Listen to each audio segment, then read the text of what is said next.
So the Atlanta Falcons beat the Seattle Seahawks 27-23 on Sunday afternoon. Yay!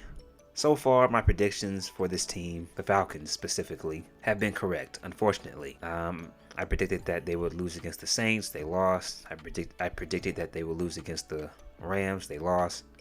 I didn't predict the way that they would lose those games, but I did predict that they would beat Seattle because I thought that was a favorable matchup. Really a favorable matchup for both teams. So far, when I look at Seattle play, when I watch them play this season, they seem to be playing inspired football. With Russell leaving, I'm sure a lot of people didn't think too highly of them, including myself. And I think that they're going out and trying to prove the naysayers wrong. Like the first week of the season, Russell coming back to Seattle, all the talk was about Russell Wilson and Denver beating the crap out of them, and then the crowd was crazy and they fed off that and pulled off an upset. They gave San Francisco a bit of a headache, and then in this game they almost came away with a victory, shot themselves in the foot on that last drive. Let's start when they were on Atlanta's 50. Geno Smith completes a pass to Tyler Lockett for 20 yards, and he was tackled by A.J. Terrell. Rashad Penny runs for 6 yards before he is tackled by Richie Grant. Geno Smith completes a 13 pass to Rashad Penny. Lorenzo Carter had an opportunity to tackle him and prevent them from gaining any yardage, but a holding penalty on Damian Lewis occurred for 10 yards. So instead of being 2nd and 4, it was 2nd and 14. Geno completes a 6-yard pass to DK Metcalf. Geno was then sacked by Grady Jarrett for a negative 10 yards. Then he tries to throw a pass to Tyler Lockett, and he is picked off by Richie Grant. So that penalty hurt him. Definitely Falcons-esque, right? So going into this game, I felt that it was a favorable matchup for Seattle because they were going up against a team that's led by a quarterback who can't really throw the ball down the field, going against an offense that's pretty one-dimensional, the coaching staff that can't really drop good passing plays,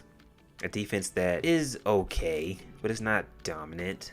Watching the game, it seemed like they did a pretty good job of spreading the ball around, but now that I'm looking at the stat sheet, Tyler Lockett, 11 targets, 9 receptions, 76 yards. DK Metcalf, 12 targets, 5 receptions, 64 yards, 1 touchdown. Kobe Parkinson, 2 targets, 2 receptions, 44 yards. Will Dissly, 3 targets, 3 receptions, 34 yards, 1 touchdown.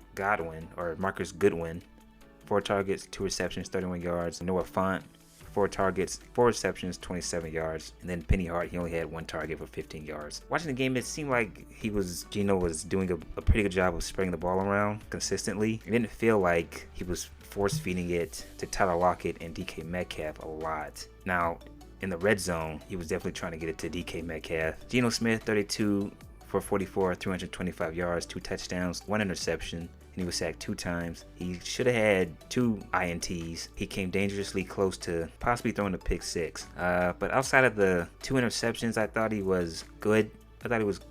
It's one of those, when a quarterback has a performance like this, it's one of those good, bad, and ugly type of performances that I look at. Although Rashad Penny, 14 attempts, 66 yards. His longest run was a 14-yard run. He was targeted 1 time, had 1 reception. I thought that they took the ball out of his hands a bit too quickly in this game. In the first quarter, on their first drive, they were giving him the ball and allowing him to make plays. But after that, it seemed like they kind of went a little bit pass happy. So against a defense like Atlanta's, you want to try and make things easy for your quarterback as much as possible, because not only were they running the football and having success doing that, they were also utilizing the play action. And I thought that they went away from that. Defensively for Seattle, Tariq Woolen had 1 interception. That was before the halftime. Darrell Taylor had 1 sack.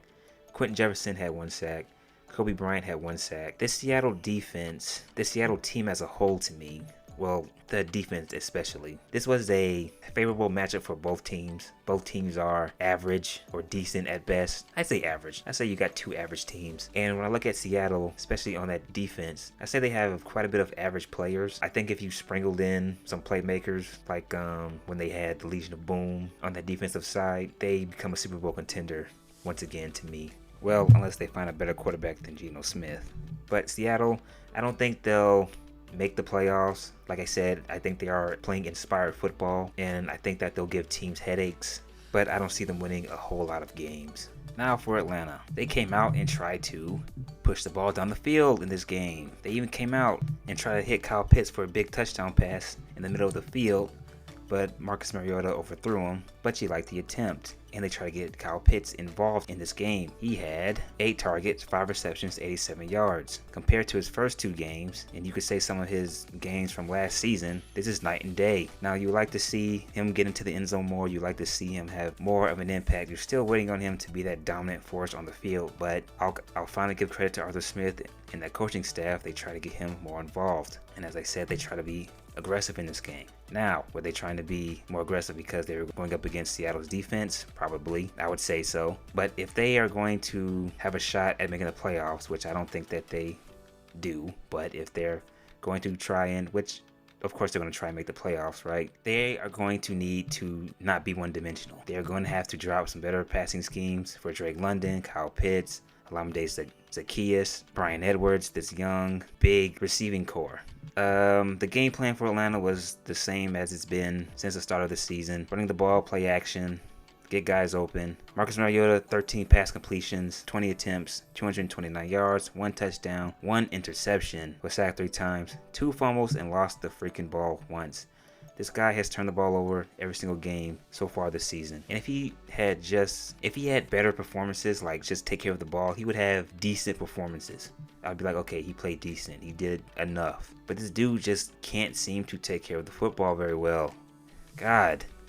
Cordell Patterson, 17 attempts, 141 yards, 1 touchdown. He was targeted 1 time, had 1 reception for 12 yards. I said it last week, he needs to be the running back, and I think after watching this performance from him, he is probably going to be the running back. You have to have him at running back. He's the best runner that Atlanta has. Tyler Algier, 6 attempts, 25 yards.